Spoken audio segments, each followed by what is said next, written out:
they done to my song, Mom? Look what they done to my song.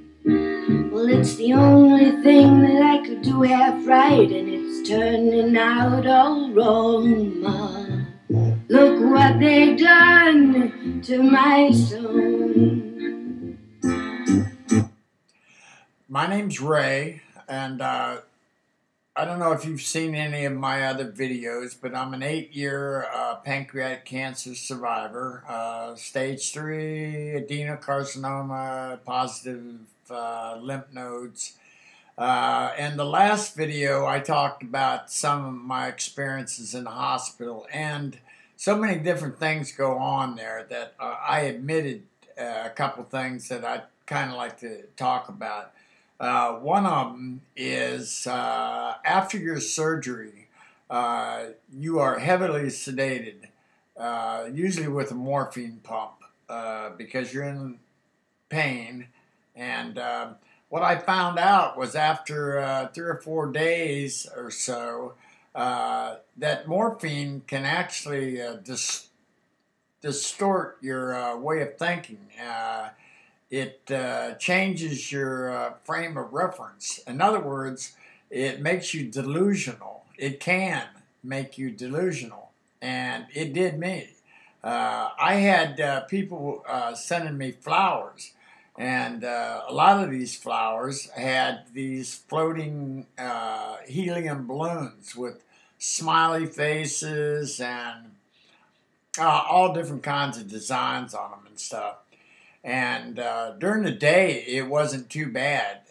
But late at night, after everybody left and there was just a dim light coming through the window from outside, all I could see was these like heads floating up and down and just like almost mocking me. And it scared me. I got paranoid. And I couldn't tell anybody. What am I going to say? These heads are out to get me? And so I had to try to, I tried to get my wife to take them home. And, she goes, oh, no, they make the room so much brighter. And, so I tried lassoing them and poking them and getting rid of them, but I couldn't. And so that's one thing I would say for caretakers to kind of keep an eye out on. If your loved one starts to talk a little bit of gibberish and stuff like that, that could be part of the reason.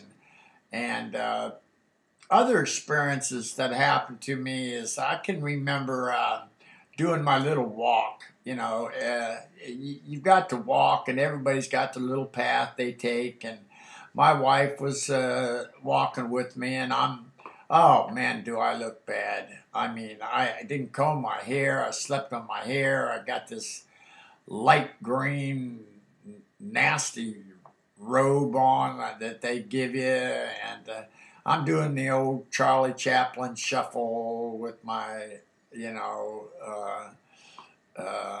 don't know, whatever that pole thing is that they're feeding me and stuff.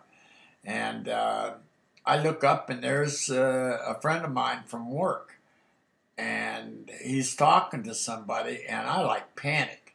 I do not want anyone to see me that I know. And so like I make a U-turn, and I think that's probably the fastest I've ever went.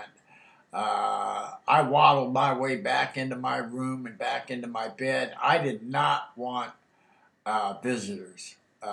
I had even a thing on my door that said, see nurse before, going in. And, but sometimes late at night, more than a few times this happened, that door would pop open and somebody from work would stick their head in and say, hey, we love you, Ray. And sometimes it'd be late at night. And sometimes I knew who it was, and other times I didn't. But it felt good. It helped me.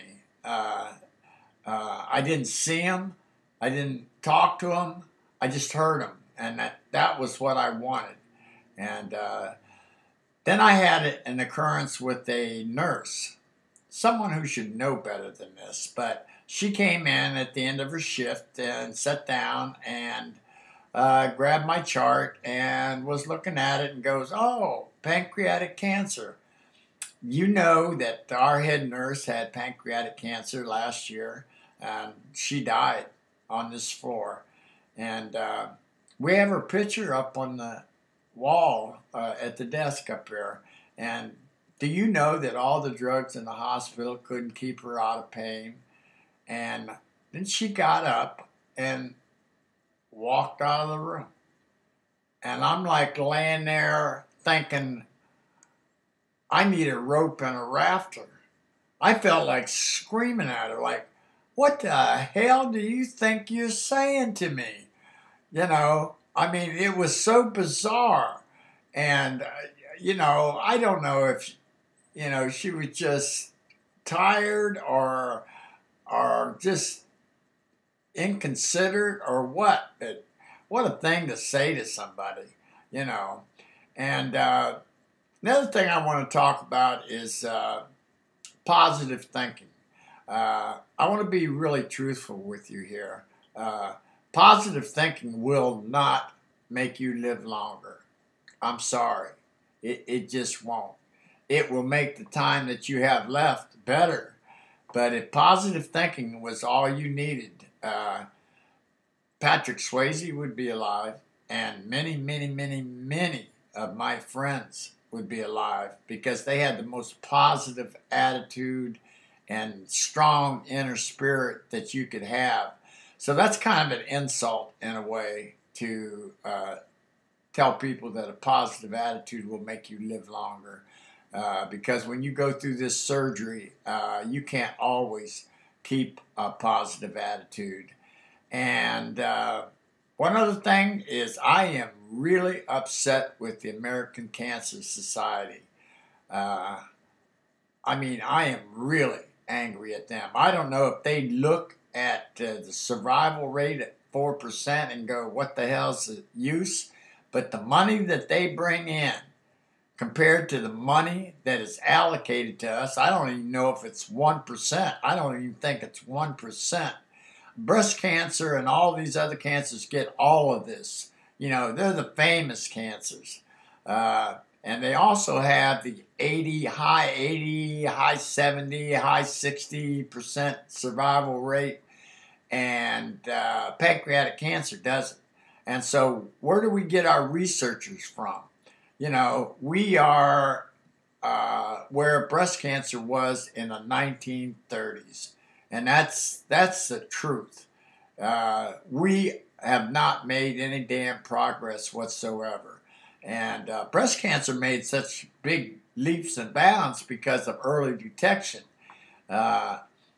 You give early detection to pancreatic cancer, and you save unbelievable amounts of lives. Because what happens is it has no outward symptoms. And by the time that they discover that's what you got, it's too late.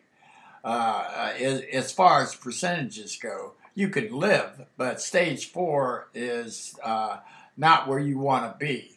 And so I'm not happy with the American Cancer Society, and God bless PanCan and Lustgarten and all the individual organizers who lost loved ones, who have marches to get money for research. And so I just want to be honest about this cancer.